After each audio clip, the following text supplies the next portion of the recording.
Well, this one. So, let's talk about The Chase, Episode 4, Journey into Terror. It's terror, alright. Ooh, I don't quite know where to begin. It's awful. It's awful. It's so bad. Ooh.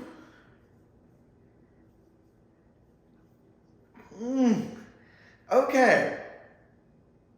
At one point, I can see the wires on the bat. Everything looks very hokey here. Very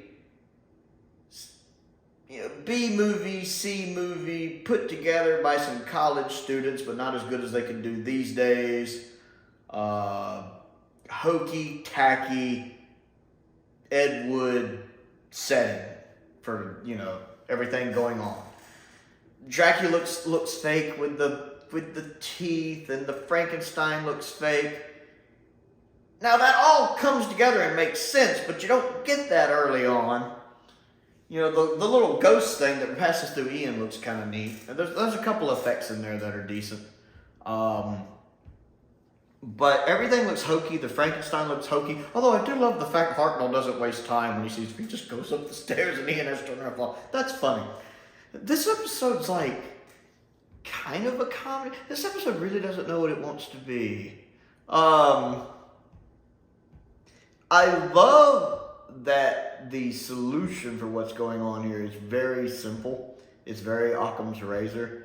That, it's just an exhibit that's not really in use anymore, and the Dracula's a robot, the Frankenstein's a robot. And the Dracula acts like a robot. He steps in, says the same lines, moves like a robot.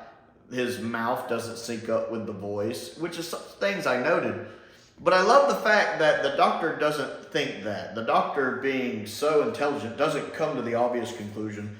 And comes to the 1 in a gajillion, chance that they, we somehow materialized in a thought. All these people having nightmare, the land of dreams, the land of nightmares, all these people thinking about. I like that complicated thought that here's the easy answer, here's the way complicated answer, and of course the doctor jumps straight to that one. It's a very doctor thing to do, to overthink and come up with this really complex explanation, when the truth, like Ian said, I bet it's easier and simpler than that, which it is. But I like that, because that's very in character for the doctor to do. So I love that. I do love that. And it explains, when you see that it is an exhibit, why everything looks so hokey. That makes sense. That fits. Leading everything up to that, though, is a chore to get through. I do love the fact that the Daleks don't know what's going on, and they're taking everything seriously. Although, it just being an exhibit, it makes you wonder why their blasts don't destroy the exhibits. Like, it made sense with the human thought thing, which, maybe that is still the human thought, and part of the human thought's just that it's an exhibit. I don't know. You would figure their weapons would destroy them if they were really just robots. It made more sense with them actually being somehow in like a dream, trapped in a dream somehow. Like they leaped out of the dimension in the mind robber. It would explain why the blast don't hurt Frankenstein or stop him, and don't hurt Dracula. And I absolutely love when the Dalek shoots the woman and she just laughs at it. I did like that. It makes sense. And the Daleks, of course, being logic-minded the way they are, they wouldn't even think what's happening. And it explains why they're overwhelmed the way they are. But like, some of the things don't make sense. Like, I get why the women wanted to stay behind. I'm going to be honest with you. People could poke fun at it like, oh, of course the women are going to be scared and stay behind. If Prowl was there, Prowl would be staying behind too. That's right, Doctor. Me and the girls, we're going to stay right here. You men, you go on, check upstairs. We'll be right here by the TARDIS. You know what? I'm going to go back inside. I hear there's a really nice spa in there. I'm going to go have the bartender just pour me a drink. I'm going to chill out there. I'll be at the spa. Yeah, that would be Prowl at the TARDIS. I don't think I'd ever set foot out of the TARDIS. Every time they go somewhere, bad stuff seems to happen. You want to come out? This place is paradise. Sure it is. Just once, I want to see a sci-fi show where they go to a land of paradise, and everything turns out to be exactly what it seems. Wouldn't that be a fun episode? Yeah, it's advertised as paradise. You go on ahead, Doctor. I'm going to hang out at the spa. But then, like, Vicky disappearing. You know, like when Barbara goes to check the wall, she turns around and Vicky's not there. We don't know where Vicky went. And then Barbara finds the little hidden passageway and spins around.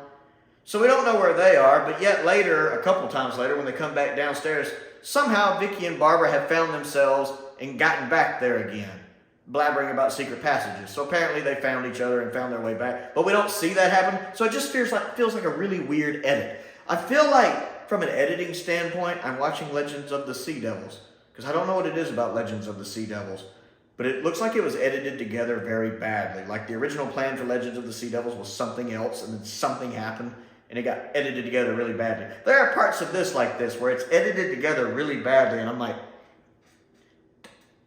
I'm confused.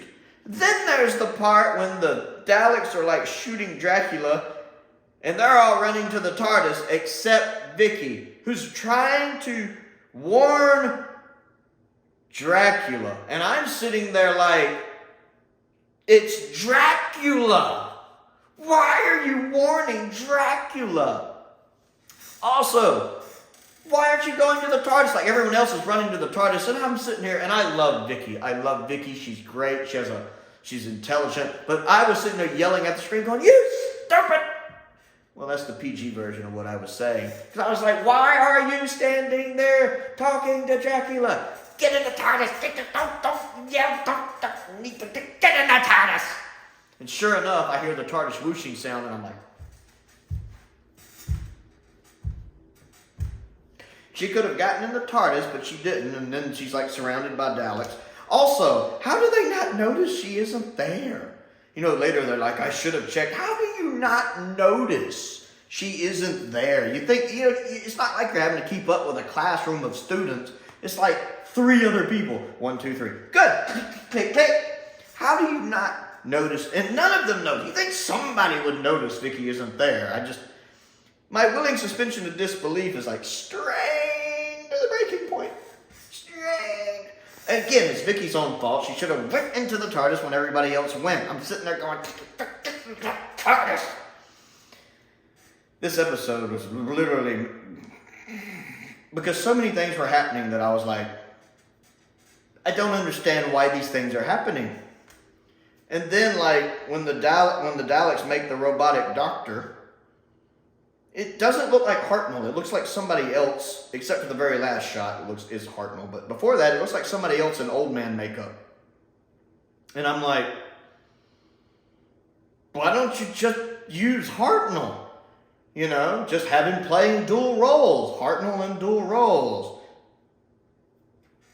I could believe that could be done, since it happens like the next season.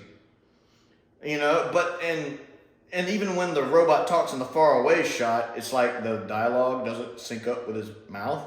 I guess because he's a robot. But like, yeah, it's just like somebody else in makeup when you could have just used Hartnell. And then watching Vicky try to use this thing, and I get she's smart and she's from the future, but the idea that she would know how to use Dalek technology, which obviously doesn't work anyway, it's cool that she snuck onto the Dalek ship, and clever that she did. But the idea that the Daleks don't know she's there is kind of, I don't know. This whole episode has a lot of, I didn't think there could be an episode this season that could be worse than the Web Planet. And I'm not saying this story as a whole, just this specific episode. But I'm sitting here going,